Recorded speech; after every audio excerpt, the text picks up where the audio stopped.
I'm on the workbench today and I've got the Dominator GP1. It's actually a great exhaust. It's got a lot going on for it. Very lightweight, you can tell. It is small. It is very budget friendly. So I really like this exhaust. I got it on my T7 and it's been great so far. The big downside, however, is it doesn't have an option for a spark arrestor. And now I have figured out a nice, elegant solution to solve that problem.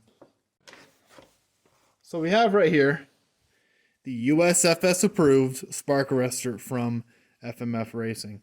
The big problem with it is it's not a direct bolt-on fit. You can tell the diameter of this is significantly smaller than the diameter of the GP1. To solve this, I've taken the DB killer from the GP1 exhaust. This is what it's included with it.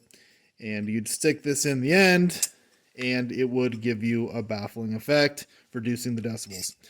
What I did is I took a hacksaw, removed the tube, and then I took a die grinder, came back here, and I removed the weld to get rid of the remainder of the tube. And now what you can do is take your spark arrestor, stick it in like this. I didn't even have to re-drill the holes. They actually already line up. And you can take this, and it'll be a perfect fit into the exhaust, giving you the spark arrestor. So, easy solution. This took me 5 minutes to hack apart. Nice fit in here. It's going to seal it off completely, and you'll get your spark arrestor in the GP1.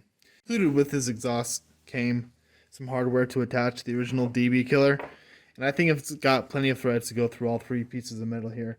So I'm going to use that, and this is going to be a fiddly job. I guarantee you, if I tried to do this on the bike, inevitably I'd end up dropping something, either the bolt or the spark arrestor itself, down into the exhaust pipe, so it's better just to pull it off.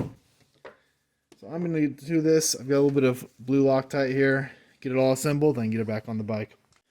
Definitely a fiddly little job getting all the holes to align and getting that screw in there and tightened up, but I love the results. Plenty of threads there. I got lots of blue Loctite on there, and it actually doesn't look too bad whatsoever. I wish I was a little more careful with that hacksaw so I didn't scrape up the end here, but honestly, that is going to work perfectly. Now I've got my Forest Service approved spark arrestor, and no fire starting for me.